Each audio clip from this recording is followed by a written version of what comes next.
예, 오늘 말씀은 열왕기상 말씀이 되겠습니다. 우리가 지금 지난번에 말씀 큰 뼈대들을 살폈는데 그 부분을 복기 한번 해보도록 하겠습니다. 우리가 사무엘상하, 열왕기상하, 역대상하 그러는데 사무엘상은 왕국 시대가 시작되죠. 그래서 사울 중심으로 말씀이 기록되어져 있습니다. 그 다음에 사무엘하는 이제 다윗을 통해서 하는데 통일왕국을 의미할 수 있고 그 통일왕 가운데 신정통치, 신본주의 이 말씀을 살폈습니다. 특별히 사무엘하에서는 다윗 언약 7장 말씀이 있는 다윗 언약에 대해서 우리가 기억을 해야 되겠죠.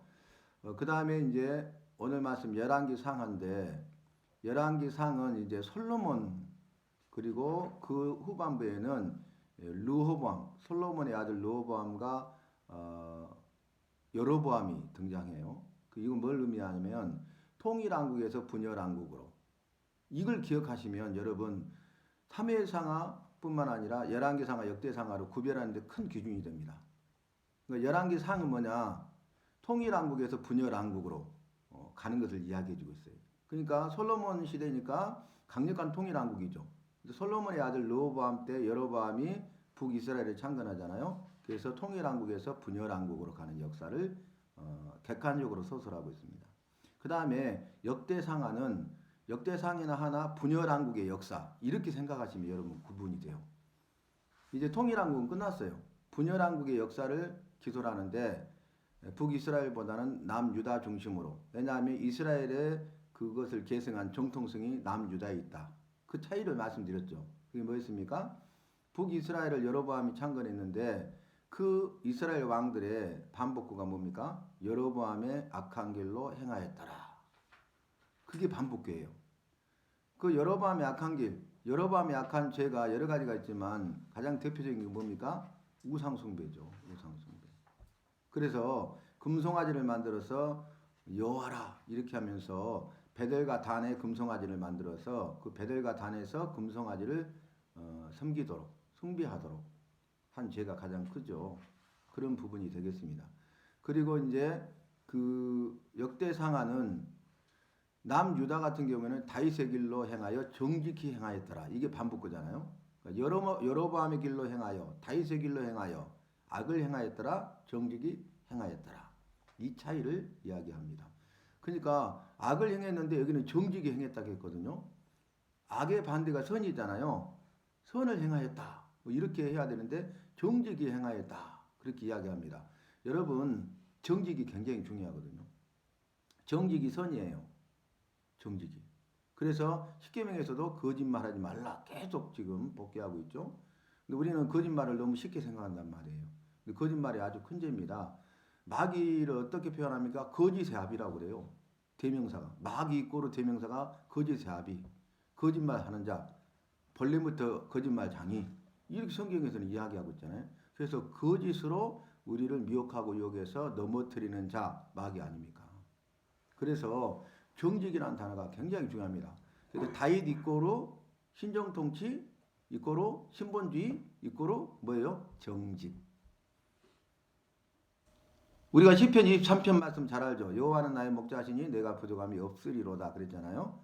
다윗의 고백인데 여호와를 나의 목자라고 고백했어요. 그러면 다윗은 이 이스라엘 왕이기 때문에 이스라엘 백성에게는 목자죠. 그러니까 목자와 양의 관계를 알아요. 자신은 이스라엘 백성들에게는 목자지만 여호와 앞에서는 자신도 그의 기르시는 양이라는 거예요. 그죠? 그래서 양은 목자를 따라야 되죠. 그죠?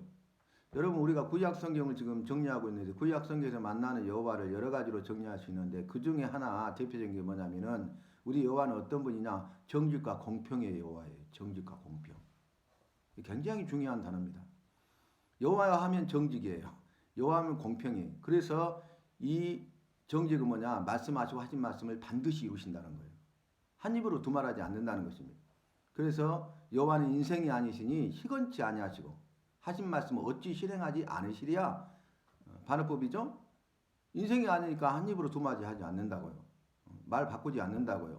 변하지 않는다고요. 그리고 하신 말씀을 반드시 이루신다고. 실행하신다고. 행하신다고 그렇게 말하고 있지 않습니까? 이게 정직이에요, 정직. 그런데 공평은 뭐냐? 복음이 공평해. 이 복음에는 여호와의 의가 나타나서 차별이 없다고 그랬어. 로마서에. 차별이 없는 게 공평입니다. 이 복음 이꼬로 여호와의 의예요. 여호와의 의가 뭐냐면 차별이 없는 거 공평이에요. 공평. 그래서 공평이 굉장히 중요한 거예요. 여러분 이 정직과 거짓의 기준이 뭔지 아십니까? 공평이에요. 공평. 공평하면 정직한 거예요. 공평하지 않으면 불공평하면 거짓된 거예요. 그래서 저울추를 공평하지 않는 저울추를 회개하라고 그랬죠. 그죠? 속이는 거예요. 저울추로. 공평하지 않는 거예요. 불평등하게 속이는 거죠. 그래서 공평하지 않는 저울추 있거든 거짓으로 속이는 추. 뭐 이렇게 설명하고 있지 않습니까? 그래서 다윗의 길로 행하여 정직이 행하였다. 이 정직이라는 단어가 너무너무 중요합니다. 그래서 우리 여호와는 어떤 분이냐? 정직과 공평이 여호와이기 때문에 여호와를 믿는 우리는 여호와 믿는 나는 정직해야 되고 공평해야 된다 그 말입니다. 그래서 오늘 또 하루의 삶을 한번 돌아봅시다. 나는 정직했는가? 우리 거짓되잖아요. 그다음에 나는 공평했는가? 다른 사람들 대할 때 차별이 없이 공평하게 대했는가? 뭐 소년 안으로 굽는다 이런 말도 있지만은 우리가 보면 좀 마음이 들고 사랑하는 사람들한테 더 잘해주고 또 나하고 관계가 별로 좋지 않은 사람은 미우니까 그런 경우가 있잖아요. 근데 우리 속담에 미운 자식 떡 하나 더 준다 그랬잖아요. 그래야 공평해진다 그 말입니다. 그 말이 다른 의미가 아니에요. 그래서 이제 역대상하는 북이스라엘과 남유다의 분열왕국의 역사를 역사적으로 그대로 소설하고 있다. 그런데 남유다 중심으로 소설하고 있다. 그 부분을 생각하시면 되겠습니다. 오늘 11개상 들어가면은 통일왕국, 분열왕국, 엘리야 그랬는데 주제를 한다면 통일왕국에서 분열왕국으로 이렇게 기억하셔야 돼요. 이건 꼭 기억하셔야 돼요. 이거 아무것도 아닌 것 같지만 여러분 11개 상하, 역대 상하를 헷갈리지 않고 구분하는데 아주 좋은 기준이 된다고요. 그래서 통일왕국에서 분열왕국으로 아까 설명드렸죠? 솔로몬 그리고 이제 분열왕국은 솔로몬의 아들 르호보암과 여로보암의 북이스라엘과 남유다 나라가 나뉘게 되죠. 분열하죠. 그래서 남과 북으로 나뉘게 되는 것을 이야기하고 있습니다. 그 다음에 또 하나 기억해야 될 것이 엘리야 선지자죠. 엘리야 선지자가 이제 여호와의 선지자로 부르심을 받잖아요. 능력을 행하잖아요. 여러분 선지자의 대표가 누굽니까? 엘리야예요. 율법의 대표가 누굽니까? 모세. 그러니까 율법과 선지자의 강령이 뭡니까 그러면? 자, 모세는 율법의 대표, 율법이 나와요. 그 다음에 엘리야는 선지자의 대표예요. 그러면 이것이 온 율법과 선지자의 강령이라 이렇게 말씀하셨어요. 예수님이. 그것을 한마디로 요약해보면 합쳐가지고 그게 뭐예요? 사랑이에요. 사랑의 계명이에요. 사랑의 계명. 그래서 10계명을 둘로 나누면 여호와 사랑, 하나는 이웃 사랑 두 가지예요. 1계명부터 4계명까지는 여호와 사랑이야. 5계명부터 10계명까지 이웃 사랑이에요. 근데 그것을 뭐라고 예수님이 정리합니까? 여호와를 사랑하고 둘째는 이것이니 이웃을 내 몸과 같이 사랑하라. 가장 크고 첫째 되는 계명이 무엇입니까? 이렇게 물어보니까 여호와를 사랑하는 거예요. 그 다음에 둘째라고 말하죠. 둘째는 이것이니 이웃을 내 몸과 같이 사랑하라. 근데 수식어를 넣었죠. 여호와를 사랑하되 마음을 다하고 목숨을 다하고 힘을 다하고 뜻을 다하여 주 너의 여호와를 사랑하라. 이렇게 말해요. 이웃을 사랑하되 내 몸과 같이 사랑하라. 이것을 나중에 뭐라고 합니까? 온수까지도 사랑하라. 또 뭐라고 합니까? 너를 핍박하고 저주하는 자에게 어떻게 하라겠습니까? 축복하고 기도해 주라겠어요. 역설적이죠. 그것이 뭐라겠습니까? 그 원수의 머리에 숯불을 올리는 것과 같다 그랬어요. 숯불이 700에서 800도예요. 엄청 뜨겁잖아요. 근데 숯불을 머리에 올리면 얼마나 이글이글 타서 뜨겁겠어요. 고통을 당하는 거죠. 그래서 이 사랑하는 게 진정한 복수예요. 용서가 진정한 복수예요. 용서 이꼬르 사랑입니다. 용서하는 것 보면 사랑하는 거예요. 사랑이 없으면 용서하지 못해. 그래서 손양한 목사님 우리 생각하면 되죠. 사랑의 원자탄. 자기 두 아들이나 죽인 그 공산당원 청년을 양아들 삼잖아요. 그 양아들 삼은 아들이 목사가 되잖아요. 그죠? 그래서 자기 두 아들도 순교하고 자신도 순교하는 것을 볼 수 있죠. 그런데 그 경찰서에 찾아가지고 탄원서를 냈어요. 용서해달라고. 자기 아들 두 아들을 죽인 원수인데 그게 뭐냐면은 사랑이기 때문에 그 사랑이 용서하게 된 것이죠. 그 사랑이 온자탄이라고 하는데 그 사랑은 어떤 사랑입니까? 아가페 사랑이에요. 여호와의 사랑. 우리의 사랑, 나의 사랑은 도저히 그렇게 할 수 없는 거예요. 용서하려고 해도 목까지는 올라오는데 용서하지 못하는 거예요. 용서한단 말은 못하는 거예요. 용서한다고 하지만 진정으로 속으로는 용서를 못하는 거예요. 근데 아가페 사랑, 여호와의 사랑이 내 안에 있잖아요. 그러면 진짜로 사랑하고 진짜로 용서할 수 있다라는 것을 보여줍니다. 그래서 이것이 사랑이 우리에게 분바되었다는 표현과 같아요. 이 사랑은 여호와의 사랑입니다. 이 사랑이 우리에게 분바되었다. 한 가지 나온 김에 우리가 연관 구절을 한번 봐봅시다. 우리 요한복음 21장 말씀 잘 알잖아요. 부활하신 주님이 베드로를 처음 만나가지고 제자 가운데 베드로에게 말씀하셨어요. 베드로야 네가 나를 사랑하느냐? 3번이나 물었죠. 근데 그 사랑은 아가페 사랑이에요. 네가 아가페 사랑으로 나를 사랑할 수 있느냐 그 말이에요. 아가페 사랑으로 여호와를 사랑하고 이웃을 사랑할 수 있느냐 그 말이에요. 그 말은 뭐냐면 역설적으로 네 안에 아가페 사랑이 있어야 된다 그 말이에요. 이 사랑이 없으면 안 된다 그 말입니다. 근데 우리가 그걸 착각하고 있죠. 우리가 인간적인 사랑으로 내가 주를 사랑하나이다. 내가 주를 사랑하는 줄 주께서 아시나이다. 뭐 이렇게 대답하는 부분을 그렇게 생각하잖아요. 근데 물으시는 사랑과 대답하는 사랑은 전혀 다른 거예요. 그죠? 그 다음에 우리가 고린도후서 13장 말씀 보면 사랑장이라고 하잖아요. 그죠?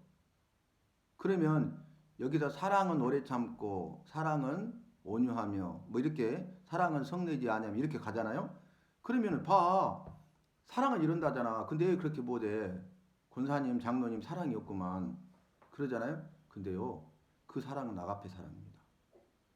그 아가페 사랑이 오래 참게 만들어. 근데 내 안에 아가페 사랑이 없기 때문에 오래 참을 수가 없는 거야. 아직 믿음이 연약하니까. 그거 우리가 이해하잖아요. 말씀을 이해하잖아요. 그럼 그 사람을 비난하는 거고 정죄하는 것이 아니라 그 사람을 비판하고 판단하고 정죄하는 것이 아니라 그 사람을 불쌍히 여기고 그를 위해서 기도하고 그가 여호와의 사랑, 아가페 사랑이 부음받아서 그 아가페 사랑으로 오래 참을 수 있도록 도와주는 일을 할 수 있다 그 말입니다. 아시겠죠? 그래서 우리가 그런 본문에 있는 말씀의 뜻이 무엇인가를 분명히 알아야 됩니다. 그 다음에 오늘 들어가기 전에 보면 여러분 통일왕국에서 분열왕국으로 그러잖아요. 그러면 세 사람의 인물이 나왔죠. 통일왕국은 솔로몬이 언급이 됐어요. 11장까지, 24장까지인데 거의 반틈이죠. 그 다음에 이제 솔로몬의 죽음 이후에 그의 아들 르호보암이 왕이 되는데 솔로몬의 시아인 여로보암이 반란을 일으키죠. 그잖아요. 그러면 이걸 한번 생각해 봅시다. 솔로몬 하면 이꼬로 뭐가 나올까요? 지혜의 왕입니까? 전무후무한 지혜의 왕? 그죠? 지혜의 대명사가 됐죠. 근데 솔로몬 하면은 뭐예요? 성전 건축이에요. 성전 건축, 솔로몬 성전. 자, 제가 우선순위로 말할게요. 솔로몬 이꼬로 성전 건축이에요. 솔로몬 이꼬로 일천번제예요. 솔로몬 이꼬로 지혜예요, 지혜. 우리는 지혜만 강조하고 있는 거예요. 다윗 언약이 왜 주어졌습니까? 다윗이 이렇게 말했잖아요. 나는 백향목궁에 거하거늘 여호와께서는 여전히 휘장 가운데 계시도다. 그러니까 성전 건축하겠다는 거예요. 성전 건축의 소원을 나단 선지자한테 말하는데 여호와께서 나단 선지자를 통해서 말씀하시지. 너는 피를 많이 흘렸기 때문에 성전을 건축할 수 없다. 네 아들이 성전을 건축할 것이다. 그렇지만 그걸 기뻐하셨어. 그래서 다윗과 언약을 주신 거죠. 3회라 7장 12절로 14절 말씀 중심으로. 그죠? 그래서 그것이 굉장히 중요하고 솔로몬 하면은 가장 중요한 것이 성전 건축입니다. 성전 건축. 그 다음에 성전 건축할 때 성전 건축한 다음에 성전 봉헌식을 하잖아요. 그때 봉헌식할 때 먼저 찬송하고 감사하고 기도해요. 근데 솔로몬이 기도해요. 솔로몬의 기도가 나와요. 거기. 근데 거기 뭐냐면은 다윗과 언약을 기억하셔서 우리가 이렇게 살거든 이렇게 해주세요. 이게 이제 공식이야. 그러니까 그 기초가 된 게 뭐냐면 다윗과 언약이에요. 여호와께서 우리 부친 다윗 왕과 언약하지 않았습니까? 말씀을 약속하지 않았습니까? 그 약속의 말씀대로 이루어 주세요. 이 성전에서 두 손을 두고 기도하거든 다윗과 언약을 기억하셔서 원수의 손으로부터 우리를 구해 주세요. 우리가 많이 죄를 범하였는데 이 성전에서 손을 들고 여호와께 회개하여 기도하면 다윗과 언약을 기억하셔서 우리의 죄를 용서해 주세요. 뭐 이런 식으로 나온다고요. 그래서 이 다윗 언약이 그렇게 중요한 거예요. 아시겠죠? 근데 제가 다윗은 뭐라 했어요? 신정 통치가 가장 중요하다고 했어요. 그다음에 신본주의였어요. 그다음에 다윗 언약입니다. 1, 2, 3가. 아시겠죠? 근데 솔로몬은 성전 건축이 먼저 1순위야. 그다음에 2순위가 1,000번째고 3순위가 지혜입니다. 그렇게 생각하시면 돼요. 그다음에 이제 남유다의 왕 르호보암. 르호보암은 정말 어리석은 자죠. 그래서 나이 많은 현명한 사람들의 말을 듣지 아니하고 소년들의 말을 듣죠. 이스라엘 백성들이 이스라엘 지파가 뭘 요구합니까? 아버지 솔로몬이 지었던 짐이 너무 무거웠다는 거예요. 그러니까 우리의 짐을 좀 가볍게 해주세요. 그랬잖아요. 근데 소년들의 말을 듣고 더 무겁게 할 것이다 하니까 이제는 다윗의 집과 우리하고는 전혀 상관이 없다. 그리고 여로보암을 중심으로 북이스라엘이 이스라엘 지파가 분열, 북이스라엘을 창건해버리는 그런 일이 생기게 되죠. 르호보암 그 부분. 그 다음에 르호보암 때 얼마나 악했던가를 여러분 볼 수 있어요. 우상 숭배하면 뭐가 갑니까? 성적 타락이에요. 근데 여러분 성적 타락에서 가장 대표적인 것이 뭐냐면 동성연애입니다. 동성연애. 그러니까 유럽도 지금 뭐 동성연애 난리쳤는데 지금 이제 한번 지나가고 있죠. 다시 회귀에서 돌아오고 있잖아요. 근데 우리나라는 동성연애 지금 난리잖아요. 난리. 이게 세계의 흐름을 보면 이 세계의 흐름이 이렇게 있다고 흐름이. 근데 이게 우상숭배는 반드시 성적 타락이 타락하고 성적 타락의 대표적인 게 뭐냐면 동성연애입니다. 동성연애. 이것은 여호와께서 지으신 창조의 질서를 파괴하는 거잖아요. 남자와 여자로 만드셨잖아요. 그죠? 남자와 여자는 다른 거예요. 반쪽이죠. 한 몸이고 돕는 배필이 되게 하셨죠. 그죠? 근데 남자는 남자고 여자는 여자인 거예요. 남자가 여자가 될 수 없고 여자가 남자 될 수 없습니다. 죄로 인해서 오염되고 타락되니까 남자가 여자가 되고 싶은 욕망이 생기고 여자가 남자가 되고 싶은 욕망이 생기는 거예요. 이거 죄로 인한 욕망이잖아요. 그래서 죄를 뭐라고 정의합니까? 성경에서는 욕심이라고 그랬어요. 욕심이 잉태한 즉 죄를 낳고 죄가 장성한 즉 사망에 이르느니라. 믿으십니까? 그래서 우리는 말씀의 원리를 비춰서 분별을 해야 돼. 시대를 분별해야 돼. 저건 죄다. 아니다. 이걸 선과 악을 분별하는 데 있어서 가장 중요한 거. 그래서 제가 이 말씀은 지혜와 지식의 은사고 영들을 분별하는 은사라고 말씀을 여러 번 드렸잖아요. 그래서 내게는 말씀이 있어야 된다 그 말입니다. 이번 주에 어떤 분하고 통화를 했는데 그분이 흔들렸는데 분별을 못했는데 말씀이 들어가니까 분별해서 승리할 수 있더라. 그 말을 해요. 말씀이 있으면 이단들 분별합니다. 이단에 안 빠집니다. 그러니까 빠질 뻔했는데 신천지에 빠질 뻔했는데 다락방에 빠질 뻔했는데 말씀에 비춰보니까 그건 아니잖아. 그러니까 안 빠졌다는 거예요. 만약에 말씀이 없었으면 넘어가는데 다른 사람들처럼 다 넘어간다는 거예요. 그렇게 믿음으로 살고 그렇게 충성하고 교회 일꾼이었는데 신천지로 가버려. 그 신천지로 오라고 포서버려. 다락방에 빠져버려. 그 다락방으로 오라고 여기에만 진정한 복음이 있다고 또 포서버려. 이런 부분들. 근데 자기가 말씀이 없으면 넘어졌을 텐데 말씀으로 비춰보니까 그건 아니잖아요. 그래서 우리가 분별할 수 있는 기준이 있어야 되는데 그 기준이 뭐냐면 여호와의 말씀이다라는 것입니다. 그 다음에 여로보암은 아까도 말씀했지만은 여로보암 하면은 뭡니까? 우상 숭배입니다. 우상 숭배. 그래서 금송아지를 만들어 가지고 베델과 단에 만들어서 이스라엘 백성들을 우상 숭배를 하도록 만든 장본인이 여로보암이요. 그 다음에 여로보암은 끝까지 해결치 않아요. 그래서 죽습니다. 그 부분을 생각하시면 되겠습니다. 그 다음에 엘리야를 한번 생각해 볼까요? 나중에 다 중첩되는 내용이에요. 자, 엘리야 하면은 선지자의 대표라고 그랬잖아요. 그죠? 그런데 엘리야 하면 우리가 생각해야 될 부분이 있어요. 그게 뭡니까? 사르밧 가부. 사르밧 가부 이전에 무슨 일이 있냐면은 엘리야가 기도한 적 비가 오지 않아요.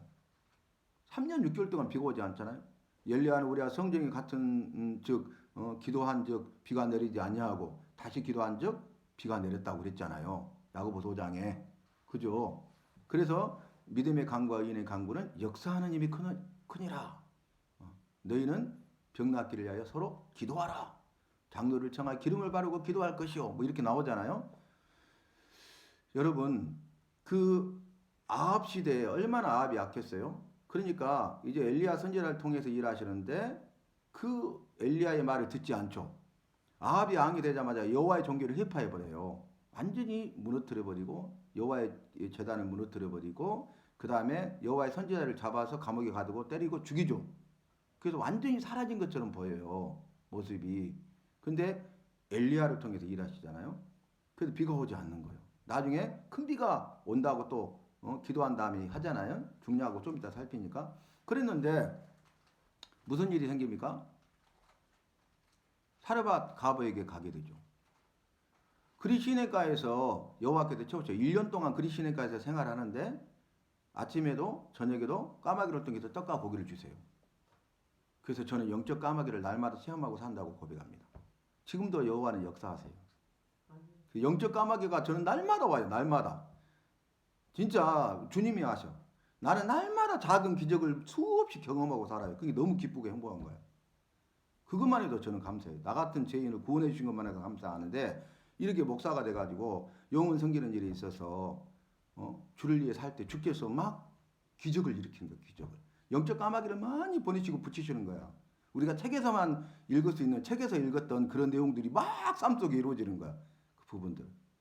너무너무 감사하죠. 그래서 그리시는가에서 까마귀 통해서 아침에도 저녁에 떡과 고기를 공급해 주시잖아요. 그런데 사르밧 가브에게로 가라. 자, 고생 끝 행복 시작 이렇게 생각할 수 있어요. 아, 돈 많은 가브에게.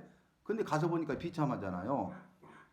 그 가브인데 독자 아들 하나 있잖아요. 근데 병에 기름 조금과 통에 가루 조금만 남아 있어. 그래가지고 그걸로 작은 떡덩이 하나 만들어가지고 아들 덕자 먹이고 이제는 죽을 판이잖아요.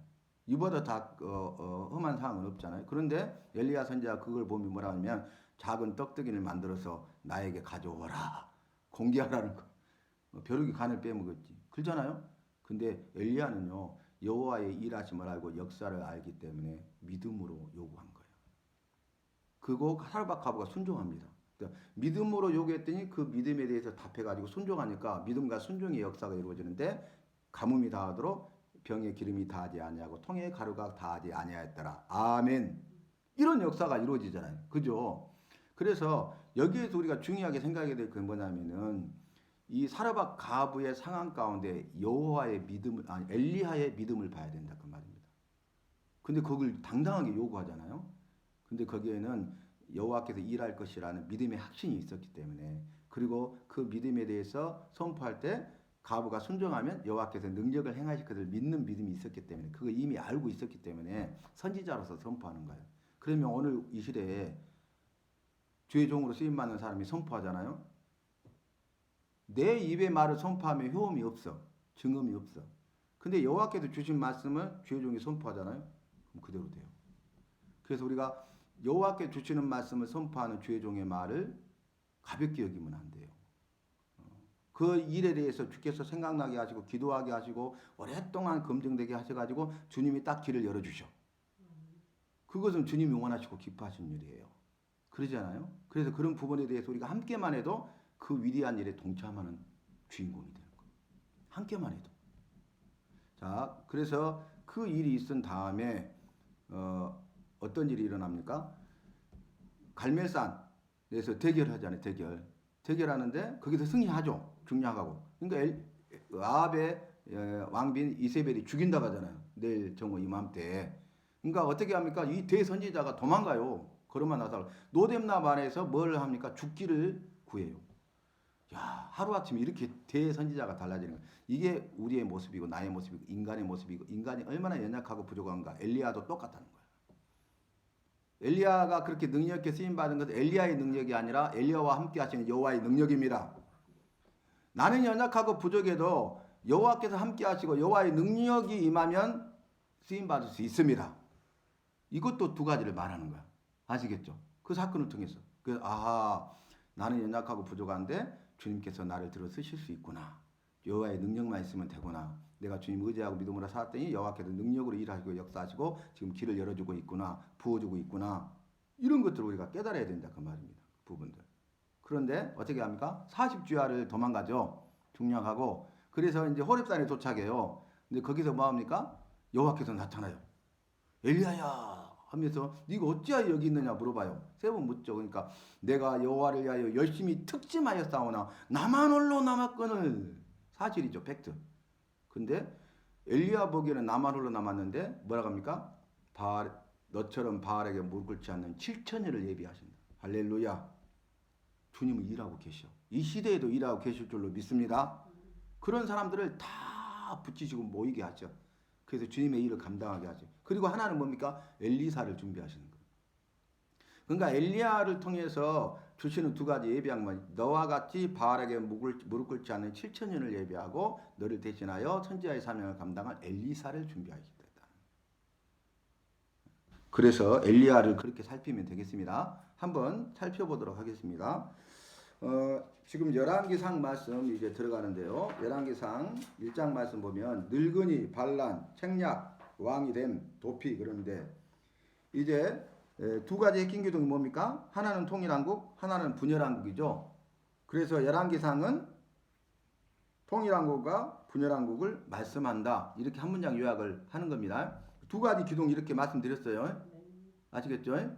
그래서 이 두 가지 기둥은 솔로몬의 성전이 두 기둥이 있잖아요. 야긴과 보아스. 오늘 말씀에도 나와요. 그가 세우신다? 그에게 능력이 있다는 뜻이에요. 야긴, 그가 세우셔. 보아스, 그에게 능력이 있어. 그러니까 여호와가 세우시는 거예요. 내가 세우는 것이죠. 그리고 나에게 능력인 게 아니라 여호와께 능력이 있는 거예요. 이 세우시는데 이 세우시는 능력은 여호와께 있어요. 그러니까 현안은 제가 복지된 딸을 세우시는 분이 여호와야. 그리고 그 능력이 여호와께 있어요. 여호와를 의지하고 여호와의 도우심을 구하시길 바랍니다. 여호와의 능력을 힘입어서 잘 감당할 수 있기를 바랍니다. 그런 적용을 할 수 있다 그 말이. 그래서 이 두 가지 기둥이 솔로몬 성전의 야긴과 보아스, 그가 세우신다, 그에게 능력이 있다. 그런 의미를 가지고 이렇게 한 것입니다. 자, 열왕기상 1장 말씀은 늙은이 반란 책략 왕이 됨 도피인데요. 이제 다윗이 나이 많아 늙으니까 수냄 여자 아비삭을 통해서 복량하게 만들어요. 그러나 동침하지는 아니하였더라. 이게 정직이야. 왕이니까 얼마든지 그러잖아요. 그렇지 않아요.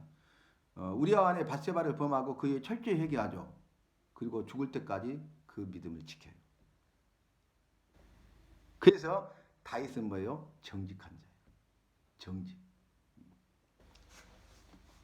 그 다음에 반란은 뭐냐면 아도니아가 반란을 일으켜요. 그래서 요압과 아비아달이 그 편에 섭니다. 요압은 대장군이죠. 아비아달은 제사장이잖아요. 그러니까 정치적인 지도자, 군사적인 지도자, 그 다음에 종교적인 지도자를 다 포섭한 거죠. 아도니아가. 그래서 반란을 일으켜요. 그때 이 나단 선지자 밧세바가 다윗 왕을 찾아가지고 왕이여 전에 맹세하지 않았습니까? 전에 맹세한 대로 솔로몬이 왕이 되게 하소서 이렇게 말합니다. 나단의 말을 듣고 밧세바가 가서 다윗에게 요구해요. 이게 책략입니다. 그 다음에 왕이 되는데 이제 그 맹세한 대로 왕이 되게 하소서 하니까 그 말을 듣고 솔로몬에게 기름을 부으니 왕의 만세를 불렀어요. 그래서 이제 정식으로 다윗 왕의 명령을 받고 다윗 왕이 약속한 대로 기름을 부어서 왕으로 삼은 사람은 솔로몬이죠. 그 백성들까지 왕의 만세를 불러버렸잖아요. 게임 끝난 거죠. 그래서 아도니아가 안 죽으려고 도피해요. 제단에 가고 제단 뿔을 잡아요. 살려줍니다. 솔로몬이 살려줘요. 그런데 2장 말씀 보면 유언, 죽음, 처형, 숙청인데 이제 다윗이 죽으면서 유언을 해요. 근데 다윗의 유언이 뭐냐면 한마디로 저희가 정리해요. 율법을 지키라. 모세가 죽기 전에 이 2세대들 가나안 땅에 들어가 그 땅을 차지할 2세대들에게 가장 필요할 게 뭘까? 그게 율법이었어. 그래서 율법 재교육 생각나십니까? 율법 재교육 생각나세요? 신명기는 율법 재교육이라고 그랬어요. 율법이 중요하다고 여호와의 말씀. 모세가 가장 중요한 것들을 이렇게 중요한 것들을 생각해보고 거기서 이제 가지치기에서 가장 중요한 것을 생각해보니까 율법이었어. 다윗도 죽기 전에 중요한 것들을 생각해내고 거기서 가지치기 다 해보니까 가장 중요한 건 뭐예요? 율법을 지키는 거야. 저와 여러분도 말씀을 지켜 행하시기를 바랍니다. 우리가 말씀을 배우는 것은 말씀을 듣고 행하기 위해서 그런 거예요. 제가 지난번에 고시부에서 면접을 보는데 앞으로 목사 될 사람들이잖아요. 제가 그랬어요. 면접위원으로서 물어본 김에 목사의 사명이 여러 가지가 있지만 목사의 사명에 가장 중요한 게 뭔지 아냐?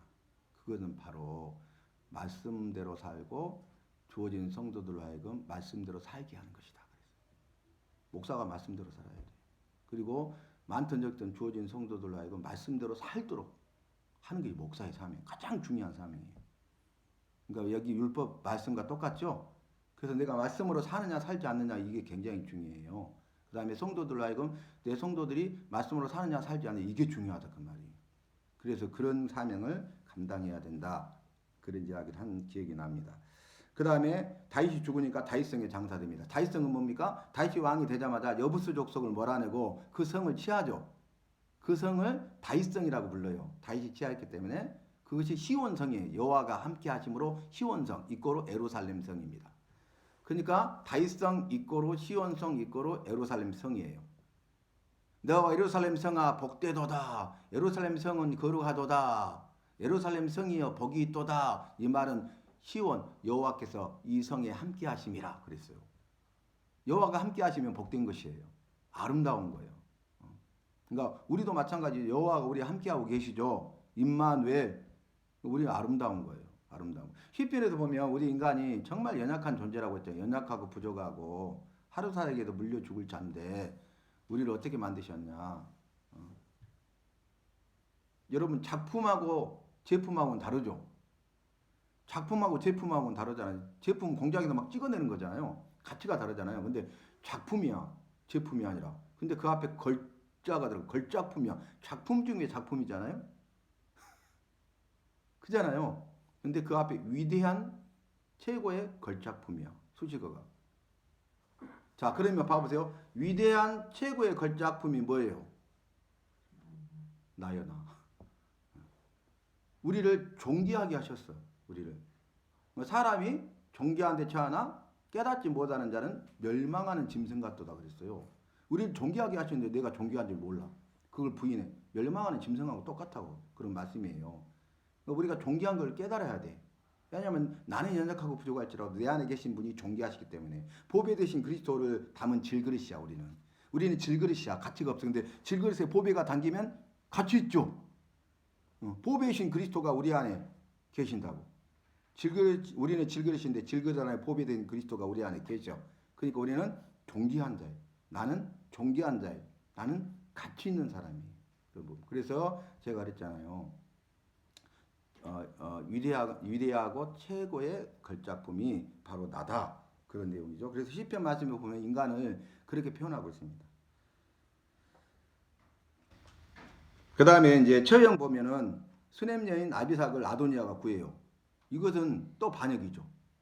권위에 도전하는 거죠. 왜냐하면 수냄 여인 아비삭이 다윗 왕을 모셨잖아요. 그 반열이잖아요. 근데 그 아비삭을 자기가 아내로 얻게 되면 지금 솔로몬보다 더 높아지잖아요. 이건 반역이 반역. 그래서 결국 어떻게 합니까? 처형해요. 아비아다를 파면시켜요. 제사장. 그 편에 섰잖아요. 아도니아 편에. 그 다음에 이 요압을 죽여요. 그리고 시므이를 죽입니다. 시므이 생각나십니까? 압살롬이 반역을 갖고 막 도망갈 때 그때 시므이가 막 저주해요. 그래서 돌을 던지면서 막 저주해요. 옆에서 따르는 장군들이 죽여버립시다. 죽일 수 있었는데 가만두어라. 여호와께서 저를 통해서 내게 말씀하신다. 내 죄 때문이다. 그게 다윗의 정직한 모습이에요. 좀 다르다고 그랬잖아요. 제가 그런 부분들. 그런데 다윗을 정치적으로만 막 말하는 사람들은 그런 게 없어요. 다윗은 절대 정치적인 게 아니었어요. 성경이 뭐라 그랬어요? 종죽하다겠다고요. 다윗은 여호와 보시기에 합당하다고 그랬잖아요. 내 마음에 합한 사람이라고 그랬잖아요. 그 부분들. 그 다음에 3장 말씀 보면 인연, 지혜, 재판에 대해서 나오는데 이 바로와 인연을 맺어요. 그 다음에 일천번제를 드려가지고 내가 내게 무엇을 주고 하니까 지혜를 구하죠. 그러니까 부귀와 영광도 주십니다. 원수 대적으로부터 보호해 주시기 위해서 적으로부터 너를 지켜주시기 위해서 그 다음에 부귀와 영화와 장수를 위해서 구하지 아니하였으나 내가 이것도 너에게 준다 하면서 주시잖아요. 이거 하면 뭐가 생각나야 됩니까? 먼저 그의 나라와 의를 구하라. 그리하면 이 모든 것을 너에게 더하시리라. 이 말씀이 생각나야 돼요. 마태복음 6장 33절. 그죠? 먼저 그의 나라와 의를 구하는 거예요. 나는 아이라 작은 아이라 이 백성들을 재판해야 되는데 작은 아이입니다. 지혜가 없습니다. 내게 지혜를 주세요. 얼마나 주님의 마음이 들겠어요. 여호와의 백성들을 재판하고 다스리는데 지혜가 필요하기 때문에 여호와의 나에게 지혜를 주세요. 1,000번째 드리는 것만 해도 기쁘시잖아요.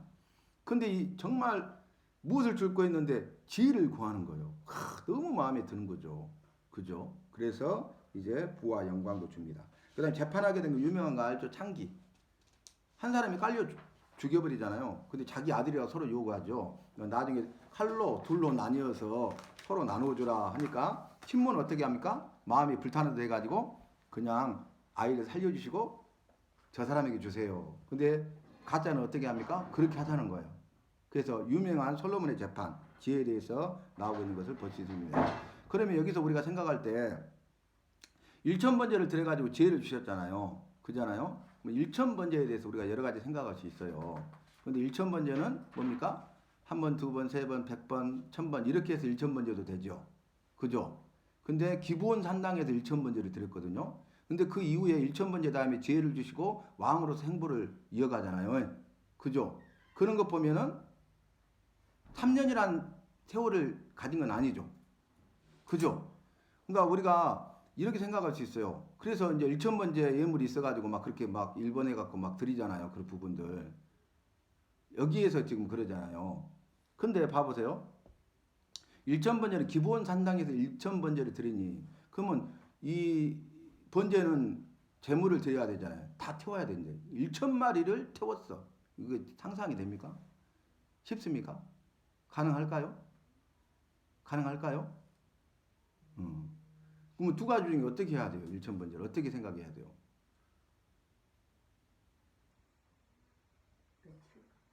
네, 자, 항상 절기가 있잖아요. 절기가. 그죠? 그러니까 거기에 따라서 한 거야. 그러니까 첫 번째 말했던 거 3년 걸리는 건 아니에요. 확실히.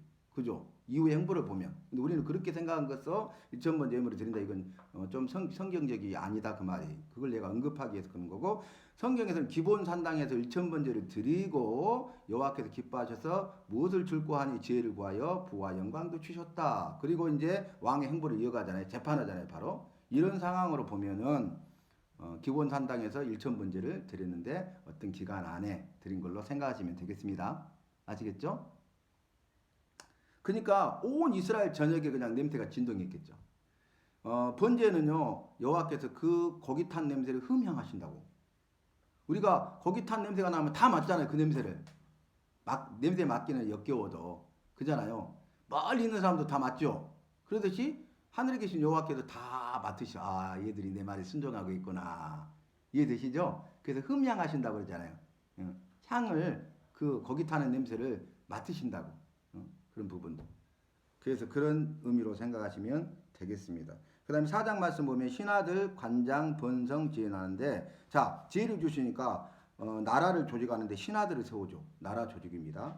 그 다음에 간장, 지역 조직을 세워요. 지역의 우두머리를 간장이라고 그래요. 그래서 신하들과 간장을 세워서 나라를 조직하고 지역을 조직해요. 그래서 이 조직이라는 게 성경에 나오고 굉장히 중요해요. 조직하면 여러분 뭐가 생각납니까? 모세의 장인 이드로. 그래서 뭘 세우라고 합니까? 네 혼자 감당하기 어렵다. 1,000부장, 100부장, 50부장을 세워서 10부장을 세워서 그들로 담당하게 하고 그들이 하지 못하는 것을 네가 하라. 조직이에요, 조직. 아시겠습니까? 그 다음에 출애굽했을 때 장정만 60만이잖아요. 근데 각 지파별로 대회를 이루고 갈 수 있도록 다 수경할 때나 행군할 때 다 알려주시죠. 그 조직이에요, 조직. 조직적으로 움직입니다, 조직적으로. 그래서 조직이라는 단어가 굉장히 성경이 중요합니다. 우리 조직을 무시할 때가 너무 많아요. 근데 행정 막 이런 것들 무시하는 사람도 많잖아요. 교회 내에서 그게 뭔 소용이냐고. 너무 성경을 모르는 거야, 이 부분들. 그러니까 성경에서 말하는 것들은 그대로 다 갖다 사용해야 돼요, 우리가. 그런 것들을 편성을 해야 됩니다. 진영을 다 편성하잖아요, 편성. 그 부분이 이제 나중에 또 이제 나오게 될 것입니다. 그 다음에 번성인데요. 지혜를 구하니 부와 영광도 주셨다. 그래서 번성이라고 했어요. 번성 뜻 생각나십니까? 복기? 더 크고 더 강해지고 더 넓어지는 복. 꼭 복귀하시기 바랍니다. 그 다음에 지혜와 총명을 심히 많이 주시고. 자, 지혜와 총명을 주시고 있는데 많이 주시고 그 앞에 심히 많이 주시고. 그러니까 지혜의 대명사죠. 그리고 넓은 마음을 주셨다는 거예요. 그러니까 지혜로운 사람은요, 넓은 마음을 가진 사람이에요. 밴댕이 소갈딱지처럼 그런 사람은 지혜로운 사람이 아니다 그 말이에요. 그래서 우리가 나의 삶을 그렇게 검증해 볼 수 있는 거죠. 지혜와 총명 그러면 생각나는 사람이 다니엘이 다니엘. 지혜와 총명을 주셔서 이상한 몽조를 깨달아 알게 하셨더라. 여러분 다니엘의 세 친구가 사드락과 메삭과 아벳느고잖아요. 그들도 지혜자였잖아요. 그런데요 이 다니엘에게는 다른 것이 있었어. 지혜와 총명을 주셨다고. 그래서 이상과 몽조를 깨달아 알게 하신 거예요. 자, 이상과 몽조를 깨달아 아는 것은 지혜와 총명을 주셨기 때문에 그래요. 지혜와 총명이 없이는 이상과 몽조를 깨달아 알 수 없죠. 그 다니엘에게 그렇게 역사하셨다고. 그러니까 사드락과 메삭과 아벳느고는 지혜자로 썼지만은 다니엘은 지혜와 총명을 주셔가지고 이상과 몽조를 깨달아 알게 하심으로 그렇게 쓰임받게 하신 거예요. 다니엘 정말 위대한 사람 아닙니까? 나라가 세계적인 제국 세 개가 바뀌어도 거기서 국무총리 다 했어요. 대단한 사람이잖아요. 귀하게 쓰임받죠. 그 다음에 5장 말씀 보면 준비, 침묵, 일꾼. 자, 성전 건축을 준비해요. 6장에서는 성전 건축의 시작에 대해서 말합니다. 구별을 그렇게 해야 됩니다. 똑같이 성전 건축에 대해서 설명하면 안 됩니다. 5장에서는 성전 건축을 준비하는 내용을 기록하고 있고요. 6장에서는 성전 건축을 시작해요. 준비가 다 끝났다는 거죠. 성전 건축을 위한 준비를 했고 준비가 끝나니까 성전 건축이 시작돼요. 그 준비와 시작 이것만 알아도 우리가 그 본문 말씀이 확 들어옵니다. 그렇지 않으면 서로 헷갈려요. 비슷비슷하거든요. 이 내용이. 아시겠습니까? 이렇게 할 것이다 준비했는데 그대로 한 거야 지금. 시작. 그래서 그 부분들을 우리가 아는 것이 너무너무 중요하다 그 말입니다. 오늘 열왕기상 말씀이 굉장히 중요한 부분이 많잖아요. 그리고 은혜도 되고요. 그 다음 침묵은 뭐냐면은 아버지 부친 다윗 왕과 아주 가까운 사이였던 두로왕 히람과 침묵을 도모해요. 솔로몬이. 굉장히 지혜로운 거죠. 왜냐하면 여호와께서 지혜와 총명을 심히 많이 주셨잖아요. 그래서 결국 두로왕 히람의 도움을 받아요. 백항목이 어디에 있습니까? 두로에 있잖아. 두로. 그러니까 이 백항목이 성전 건축에 필요하잖아요. 귀한 목재예요. 근데 거기에 있단 말이에요. 거기에 많이 있단 말이에요. 그래서 두로왕 히람과 침묵을 해가지고 그걸 옮겨오죠. 근데 어떻게 옮깁니까? 수은이요, 수은. 그것을 뗏목처럼 묶어가지고 물에 둥둥 떠들려 보내요. 그러면 거기에 어느 지점에다 건져가지고 들고 가. 일꾼들이. 정말 대단했어요. 일하는 역군들의 모습들을 보면. 그리고 일꾼을 보면 아도니람과 18만 3,300명이 그 일을 합니다. 엄청난 대역사죠. 18만 3,300명이 동원이 돼요. 솔로몬 성전이요. 정말 크고 아름다운 성전이죠. 여호와께 봉헌하는 최고의 성전이잖아요. 솔로몬 성전이. 근데 나중에 이 솔로몬 성전도 어떻게 됩니까? 죄로 인해서 다 타졌대요. 아무것도 남지 않아요. 성전 터만 남죠. 그래서 여호와께서는 거룩하신 곳인데 거룩하지 않는 것은 다 없어집니다. 여호와가 임하신 곳이 거룩한 곳이었어. 근데 그것이 더 이상 거룩하지 않고 더럽혀지잖아요. 가증한 것이 되잖아요. 그러면 여호와께서 다 멸하시고 없애버리죠. 그걸 하셔야 됩니다. 그러면 이것을 어떻게 적용해야 돼요? 너희가 여호와의 성전인 것과 여호와의 성령이 너희 안에 거하시는 것을 알지 못하느냐고 그랬잖아요. 그러면 이걸 나에게 적용해 봐야 된다. 여호와가 거룩하신 여호와가 계시니까 어때요? 성전이야. 근데 내 안에 거룩함이 없고 내가 가증한 자가 되잖아요. 여호와가 떠나시잖아요. 그럼 나는 어떻게 됩니까? 성전이 아니죠. 성전도 다 무너져 버렸잖아요. 돌 위에 돌 하나도 남지 아니하고 무너지리라 그랬잖아요. 그렇게 돼버렸잖아요.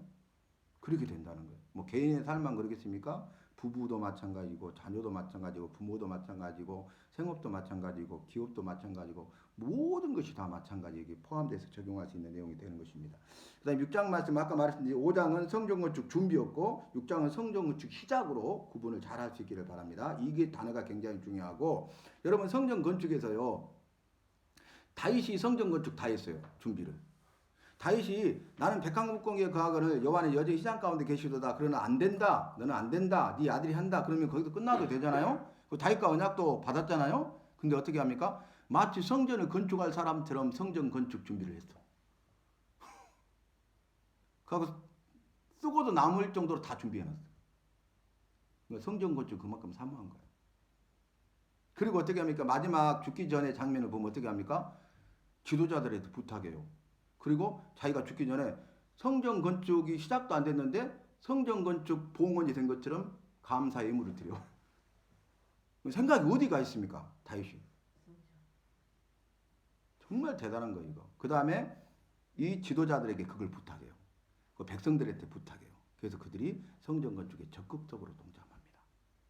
그래서 성전 건축에 있어서 가장 중요한 사람이 다윗이에요. 그러니까 성전 건축은 솔로몬이 했지만 그 앞에 다윗이 있었다는 거예요. 종교개혁은 마틴 루터와 칼빈이 했지만 그 앞에 사보나 눌라라는 사람이 있었다고요. 사보나 눌라, 제가 책이 다 있었는데 빌려줘가지고 다들 어디로 가가지고 정말 그 감동적이에요. 정말 이런 믿음의 사람을 통해서 일하시는구나. 그리고 하형당해서 죽어요. 순교해요. 근데 그것이 밑거름이 돼요.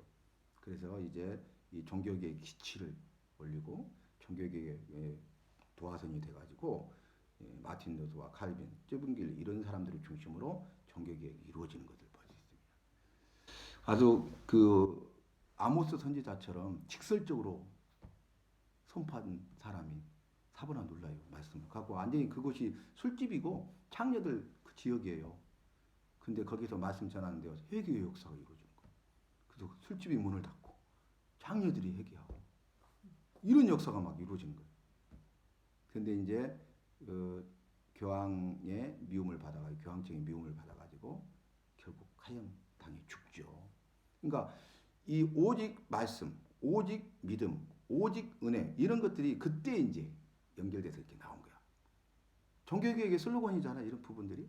그래서 하나의 미랄이 항상 있다는 거예요. 우리는 그 사람 부각된 사람들만 보지만 그 이전에 그 역할을 했던 사람, 털을 닦았던 사람들이 있었다는 거예요. 자, 다시 돌아옵니다. 내부를 말하는데 성소와 지성소를 말해요. 여러분 성전은 들어가는 입구가 있고 그 다음에 성소가 있고 지성소가 있죠. 그 부분. 근데 7년 6개월 만에 완공합니다. 그리고 완공을 짓는데 13년 걸려요. 그러니까 성전 건축과 완공 짓는 데만 해도 얼마나 백성들이 힘들었겠어요. 근데 20개 성을 건축해요. 그러니까 노역이 심했죠.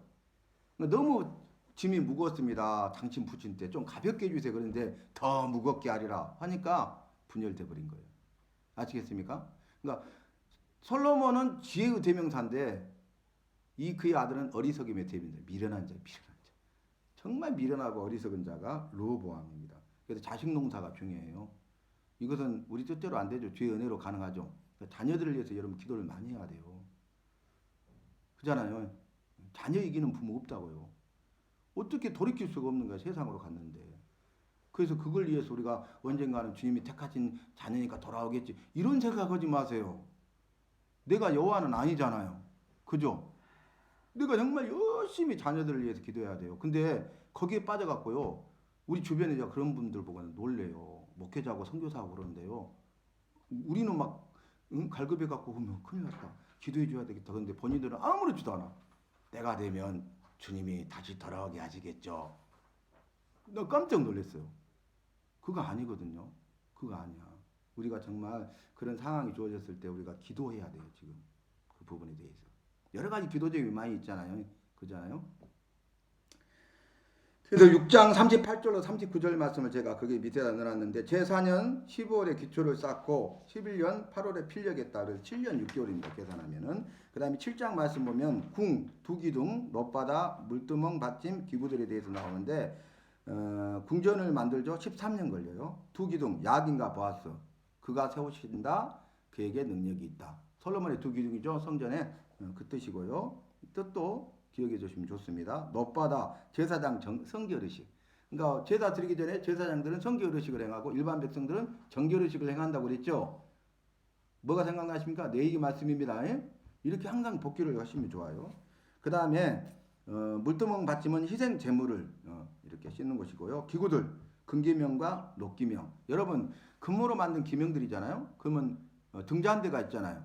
촛불 꽂는 거. 근데 금으로 만들죠. 그럼 그거 어떻게 만든다고 그랬습니까? 내기 때? 재료가 뭡니까? 정금이 100%의 금이야. 정금 한 달란트야. 엄청나게 많고 가치 있는 거죠. 정금이니까 100%의 금이니까 불순물 다 사라졌잖아요. 그대로 써도 되잖아요. 근데 주형, 제가 주형이잖아요. 틀을 주형이라고 그래. 그 모양 틀을 만들어서 녹여서 부어가지고 굳으면 빼면 바로 그렇게 정교한 모양이 나오잖아요. 그렇게 안 만들고 두들겨 쳐서 만들었다고. 얼마나 많이 맞았겠어요. 이게 우리에게 연단이 필요합니다. 그래야 여호와께 제사 드리는 등잔대로 쓰임 받는 거예요. 우리도 그렇게 하십시다. 믿음의 인내가 필요한 거예요. 믿음은 인내는 연단을 소망을 이루는 줄 알미니라. 이렇게 말씀했잖아요. 그 다음에 이제 성읍 건축가 하는데 어디입니까? 7장 있고 8장 메어드림, 봉헌사, 기도, 축복, 낙성식, 장막절에 대해서 나오는데 언약궤를 메어드려 가지고 안치예요. 안치. 솔로몬 성전에 다윗의 장막이 있었죠. 그러니까 아비멜렉의 집에 블레셋에게 빼앗겼잖아요. 엘리 대제사장 홈리와 비나스가 전쟁에서 져가지고 그래서 아비멜렉의 집에 20년 동안 있었던 그 궤를 메어오죠. 3만 명의 군대를 뽑아갖고 실패해요. 왕으로서 쫙 이렇게 한 거잖아요. 그 오베드돔의 집에다 머물렀는데 석 달 동안 그 집에 복을 주시고 그 소유를 형통하게 하셨더라. 그걸 통해서 깨달아. 제사장이 가서 궤는 어깨에 메어 들고 옮겨야 되구나. 그래서 성공하죠. 다윗성의 안치예요. 그래서 다윗의 장막에 놓잖아요. 근데 이제 솔로몬 성전이 완공되니까 그것을 옮겨요. 메어 들어서. 솔로몬 성전에 안치하는 내용입니다. 봉헌사 말씀하신 대로 이루시도다. 봉헌사의 핵심을 제가 요약해 놨어요. 말씀하신 대로 이루시도다. 우리도 그렇게 기도하시기 바랍니다. 여러분 여호와는 강하신 분이에요. 절대 약하지 않아요. 근데 약해질 때가 있어요. 우리가 기도할 때. 근데 정말로 약해질 때가 있어요. 빨리 응답하는 기도는 뭐냐면 약속의 말씀을 붙들고 기도하는 거예요. 말씀하신 대로 이루실 줄로 믿습니다. 이렇게 말씀하지 않았습니까?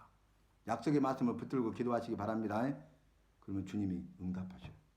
그 부분. 그래서 말씀하신 대로 이루시도다. 기도, 언약을 지키사 은혜를 베풀어 들으시옵소서. 언약은 뭐 다윗과 언약. 그 다음에 축복하는데 이스라엘 온 회중을 축복해요. 그 여호와의 일을 하는 그 자리에 봉헌하는 그 자리에 동참만 해도 복을 받는다. 우리가 어디에 있어야 되는가 여러분 아시기를 바랍니다. 여러분 내일 발대식 하잖아요. 나보면 알아 이제. 많고 적음이 중요한 것이 아니야. 우리가 많지 않은 숫자인데 거기서 또 온 사람들 보면 또 다를 거예요 아마. 그런데 그 자리에 있기만 해도 이런 큰 복을 받게 될 줄로 믿습니다. 믿으시기 바랍니다. 정말 주님은 이렇게 항상 분별하고 구분하시는 거예요. 그래서 선별해가지고 들어 쓰시는 거예요. 이렇게 걸러요. 이렇게 채로 걸려듯이 걸러요. 마지막 때에는 온 세상과 세상에 있는 것들을 다 흔들어 버리신다 했잖아요. 히브리서에. 그래서 진동하는 것과 진동하지 않을 것으로 구별하신다 했어요. 흔들었더니 흔들리는 것과 흔들리지 않는 것을 구별해. 이해되신가요? 키질이 바로 그거잖아요. 키질이. 그잖아요. 다 흘러내려보는데 남은 것들이 알곡이잖아요. 이게 구별하시는 거예요. 이런 부분. 마지막 때 그렇게 하신다고. 그래서 흔들어 버렸는데 흔들리지 않는 것들을 통해서 주님이 일하시는 거예요. 우리의 믿음이 흔들려서는 안 돼요. 사람들은 변한다 할지라도 세상은 흔들린다 할지라도 우리는 우리의 믿음을 지켜야 되겠습니다. 그 다음에 이제 낙성식을 하는데요. 하목제를 드려요. 여호와의 관계, 하목을 말하는 거죠. 장막절, 출애굽, 가나안 정착. 그러니까 출애굽해가지고 가나안 땅을 전쟁에 승리하고 정착하죠. 그런 내용. 그 다음 9장 말씀 보면 응답, 성읍, 기타 건축인데 자 너희가 순종하면 다윗과 언약을 이루신다는 거예요. 응답. 그래서 이건 뭡니까? 은혜 언약이 아니라 행위 언약이죠. 은혜 언약은 일방적으로 그냥 해주시는 거예요. 그러니까 순종하면 전제 조건이 주어졌잖아요. 그러니까 우리가 은혜 언약과 행위 언약을 하면 말씀 분별이 돼요. 근데 그걸 모르면 아니 성경에서 어쩔 때는 이렇게 말하고 저럴 때는 어떻게 하라는 거야? 어느 장단에 맞춰야 되는 거야? 이렇게 한다고. 그죠? 근데 행위 언약과 은혜 언약을 알면 아하 이것은 행위 언약이다. 은혜 언약이다. 그리고 이해하게 된다고. 그래서 말씀 아는 게 힘이에요. 그 다음에 성읍 20성읍 그리고 기타 건축에 대해서 이야기합니다. 그러니까 얼마나 많은 노력을 했겠어요. 백성들이. 10장 방문 본성 지혜의 소문을 듣고 스바의 여왕이 방문합니다. 스바 여왕도 지혜의 사람이거든요. 와서 보고는 당신의 지혜와 복이 진실하도다. 참되도다. 아 소문이 맞구나. 그렇게 탐복을 합니다. 그리고 본성에 대해서 이야기하는데 부와 영화와 군사력. 그러니까 지혜를 구했는데 부와 영광도 주인다고 약속했잖아요. 그 약속이 이루어진 것을 증거하고 있어요. 그러니까 말씀하신 대로 이루시도다. 할렐루야. 솔로몬이 그랬잖아요. 말씀하신 대로 이루시도다. 말씀하신 대로 이루신 거예요. 그것을 확실하게 보여주고 있습니다. 11장 말씀 보면 우상숭배, 진노, 대적, 여로보암, 죽음에 대해서 나오는데요. 자, 축첩하죠. 그래서 결국 그 영향을 받아가지고 우상숭배의 길로 가버려요. 기가 막힙니다. 그래서 말년에 죽기 전에 솔로몬이 지혜서를 쓰잖아요. 그게 뭡니까? 잠언, 전도서. 근데 잠언의 주제가 뭐예요? 여호와를 경외하라요. 그러면 전도서의 주제가 뭡니까? 여호와를 경외하라요. 똑같아요. 그러니까 솔로몬이 죽기 전에 보니까 가장 중요한 것이 여호와를 경외하는 거야. 모세는 율법이었잖아. 율법 체계요. 그 다음에 다윗은 말씀을 지키라고 했잖아요. 율법을 지키라고 했잖아요. 근데 여기도 보니까 그 말씀대로 사는데 가장 중요한 것이 경외라는 걸 깨달았어요. 그래서 아브라함도 마지막 시험이 뭐였어요? 경외의 시험이었죠. 경외의 시험을 통과했죠. 그의 아들을 칼로 내리치려고 하니까 아브라함아 아브라함아 이제야 네가 나를 경외하는 줄 알았다. 그래서 여호와 이르러 예배하셔서 이삭을 번제로 드리지 않고 수풀에 걸린 그 수장을 드리죠. 그러잖아요. 그래서 여호와를 경외하는 것이 가장 중요하다는 걸 솔로몬이 깨달은 거예요. 여호와를 가장 크게 두려워하는 게 경외잖아요. 그런 두려움이 없으니까 우상 숭배한 거예요. 근데 깨닫고 회개하여 여호와가 가장 크고 두려운 분이구나. 여호와를 경외해야 되구나. 그 한마디 하려고 잠언 지혜서를 쓰고 전도서를 쓴 거예요. 그래서 이제 보면 그렇게 이야기하잖아요. 여호와를 경외하는 것이 지식의 근본이오늘 미련한 자는 지혜와 훈계를 멸시하느니라. 잠언 1장 7절에 딱 바뀌어버려요.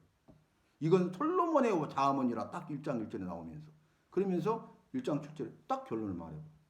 아시겠습니까? 그래서 여호와를 경외하는 법을 쭉 설명한 거 지혜야. 여호와를 경외하는 삶을 사는 게 지혜야. 믿으십니까? 그 다음에 전도서도 자기처럼 부귀영화 명예 권세 다 누려본 사람이 없잖아요. 전무후무하잖아요.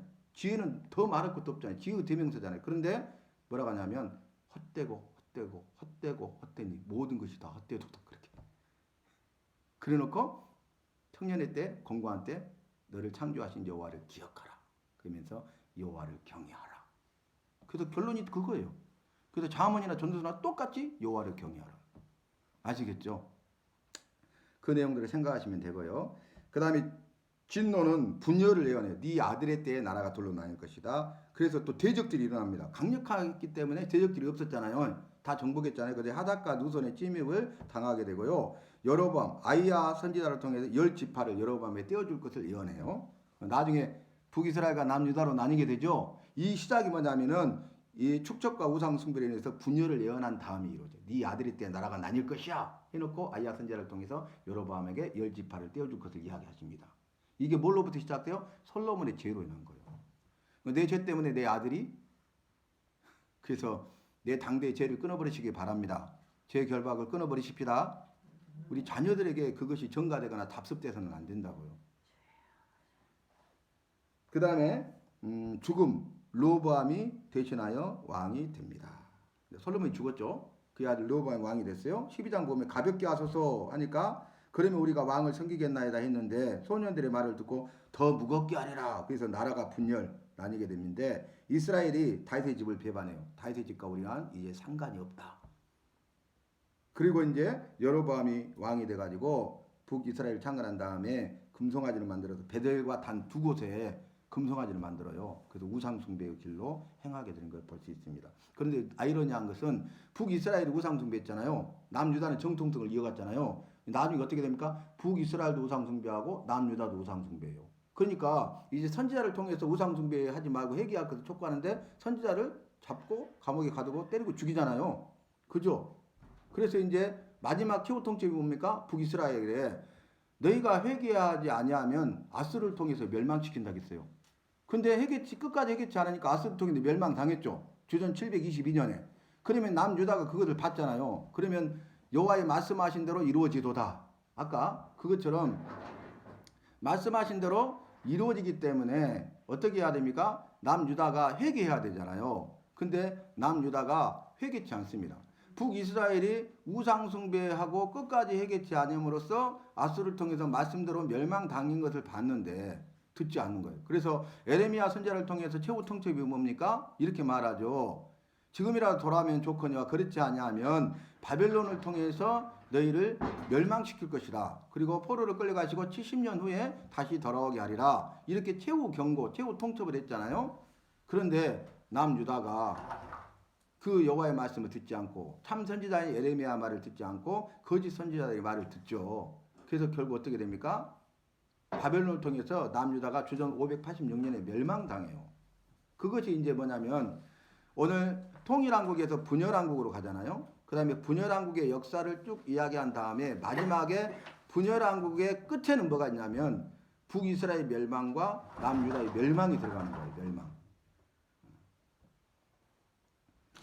그 다음에 보면 이제 13장 말씀에 계단 파괴하죠. 단이 갈라지고 제가 쏟아져요. 여호와의 살아계심을 보여줍니다. 그리고 손이 마르고 성하여진 일을 체험하게 하죠.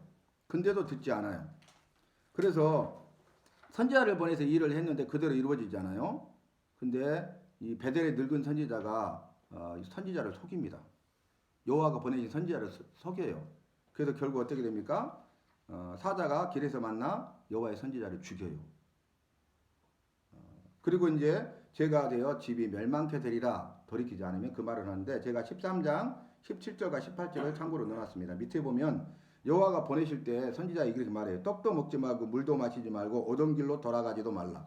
가서 여호와가 주신 사명을 감당하고 끝나면은 떡도 먹지 말고 물도 마시지 말고 오던 길로 돌아가지 말고 빨리 다른 길로 가라. 집으로 돌아가라. 그 말이잖아요. 이게 여호와가 주신 말씀이죠.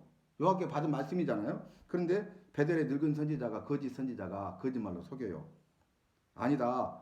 여호와가 나에게도 말씀 주셨다. 그러면서 그를 내 집에 데리고 와서 떡을 먹이고 물을 마시오라 하겠다. 그러니까 그 말 듣고 가서 떡을 먹고 물을 마시고 돌아가는 길에 사자를 만나서 죽어요. 이해되시죠? 자, 그러면 봐보세요. 사단의 역사가 바로 이런 강교하다는 강교. 여호와께도 분명히 떡도 먹지 말고 물도 마시지 말아야겠잖아요. 근데 그 말씀을 다른 사람을 통해서 바꿀 수는 없죠. 여호와는 한 번 말씀하시면 하신 말씀을 이루십니다. 아까 솔로몬이 성전 봉헌 때 봉헌사의 핵심이 뭐였어요? 말씀하신 대로 이루시리라. 그러니까 여호와는 어떤 분이에요? 말씀하시고 하신 말씀을 이루시되 반드시 이루시는 여호와십니다. 구약 성경에.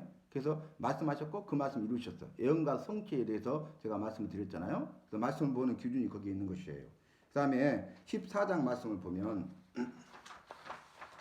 병든 버릴지라 죽은 범죄에 대해서 나오는데 아비야가 병들고요. 아이야 선지자가 버릴 것을 말하고 또 아비야가 죽어요. 그리고 르호보암 때 범죄하는데 이제 나오네요. 우상 숭배와 동성애와 모든 가증한 일로 범죄해요. 그래서 애굽왕 시삭의 침입이 오고요. 그로 인해서 죽습니다. 그러니까 우상 숭배는 반드시 성적 타락에 타락하고 성적 타락의 대표적인 것이 동성연애입니다. 동성연애. 여러분 그 소돔과 고모라의 죄, 성적 타락의 죄 가운데 가장 큰 게 뭐예요? 남색하는 자였죠. 남색. 그를 이끌어내라 우리가 상관하리라 그랬잖아요. 동성연애예요. 동성연애. 근데 한 번도 남자를 가까이 하는 처녀 두 딸이 있으니 그들을 내어줬더니 이 사람은 가만두고 너희 마음대로 하라. 그러니까 얼마나 타락했으면 그렇겠어요. 그 시대다. 그래서 결국은 여호와의 말씀대로 불과 영불로 심판하는 것을 우리가 이미 말씀을 살폈습니다. 그 다음에 15장 말씀 아비암이 나오는데 르호보암에 이어서 아비암이 왕이 되고요. 아사 왕이 나오는데 여호와 보시기에 정직하게 행했어요. 그 이유가 뭐냐면 태후의 일을 피하고 우상을 찍어 불살았어요. 아세라 목상을 섬기니까 태후의 일을 피해버려요. 자기 어머니잖아요. 우상을 찍어 불살아버려요. 정직히 행했죠. 그 부분들. 그 다음에 이제 아사와 바하사의 전쟁에 대해서 나오고 나답과 바하사는 북이스라엘 왕을 이야기하고 있습니다. 16장 저주 반란 오므리 아합 나오는데요. 바하사의 저주와 그 다음에 반란을 일으키는데 시므리가 엘라를 죽이고 왕이 되어 온 집을 멸해요. 근데 여러분 보세요. 저를 봐보세요. 시므리의 아들이 오므리예요. 오므리의 아들이 아합이에요. 그럼 북이스라엘의 악의 대명사가 아합이잖아요. 근데 그 앞에 아버지 오므리가 대단한 사람이야. 뭐라고 나왔냐면은 전에 모든 사람보다 더 악을 행한 사람이 오므리예요. 성경이 나왔다니까요. 그러니까 오므리 이전에 오므리보다 더 악을 행한 사람이 없어요. 얼마나 악한지 알겠죠, 오므리가. 그리고 오므리가 사마리아 산을 사요. 그 아들 아합이 그 사마리아 성을 북이스라엘 수도로 삼아요. 이해되신가요? 그래서 선한 사마리아인이 나오죠. 유대인들이 사마리아인들과 상종을 하지 않잖아요. 그 이야기도 나중에 나오지만 그래서 시작을 우리가 알아야 돼. 시작을. 우리는 이 시작을 모르고 중간에 있는 내용도만 알고 있잖아요. 그래서 우리가 그런 부분도 언급하고 다시 복귀하는 거예요. 그래서 전에 모든 사람보다 더 악을 행했다. 아합이 우상 숭배했다. 아까 제가 말씀했습니다. 엘리야 선지자를 통해서 17장 엘리야, 가봇, 살아남. 그리시네가와 까마귀, 영적 까마귀를 통해서 지금도 일하시고 역사하신다고 말씀드렸고 통에가로 한 은금과 병에 기름 조금뿐인데 작은 떡떡이를 만들어 가지고 내게 가져오라. 했을 때 그 말에 믿음으로 순종했을 때에 가뭄이 나가도록 병에 기름과 통에 가루가 다하지 아니하였더라. 기적을 행하시고 여호와의 살아계심을 보여주시죠. 그러니까 여호와의 말씀이 선포됐을 때 그 말씀에 대해 믿고 순종하시기를 바랍니다.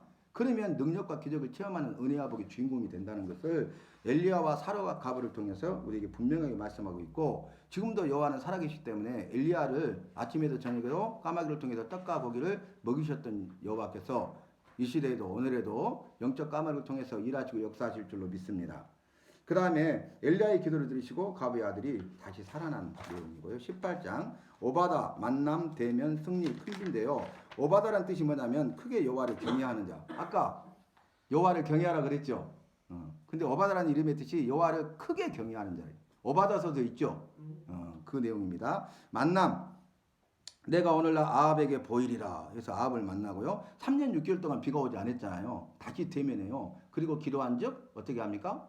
비가 와요. 큰 비가 오리라 했는데 비가 옵니다. 이스라엘을 괴롭게 하는 자여 하니 당신과 당신의 아비의 집이 괴롭게 하였나이다. 이렇게 서로 주고받고요. 그 다음에 기도하는데 내게 응답하옵소서. 얼굴을 무릎 사이에 넣고 7번째 기도하니까 손바닥만한 작은 구름이 일어나죠. 그러니까 그거 보고 사안을 시켜가지고 아방에 큰 비가 온다고 전하라고 하잖아요. 이 엘리야의 믿음을 보세요. 여러분 얼굴을 무릎 사이에 넣고 기도할 수 있어요? 여보세요. 요가하는 사람은 좀 가능해. 무릎 꿇고 얼굴을 무릎 사이에 넣어봐야 들어간가. 근데 얼마나 기도를 많이 했던가 알 수 있죠. 얼굴을 무릎 사이에 넣고 7번 기도해요. 우리는 그렇게 생각하잖아요. 겟세마네 동산에서 예수님 기도하시죠.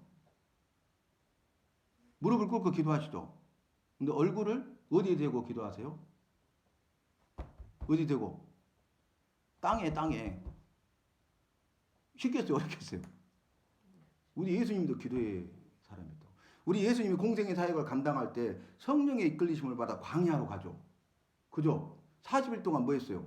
금식 기도했어요. 기도하셨다고. 공생의 사역을 기도로 시작하셨어. 그리고 사단이 3번 시험했을 때 말씀으로 이기죠. 그죠? 예수님도 기도하셨어요. 약속의 말씀으로 승리했어요. 근데 예수 믿는 우리도 마찬가지죠. 약속의 말씀을 가지고 기도함으로 승리할 수 있기를 바랍니다. 그 예수님 닮아가는 거예요.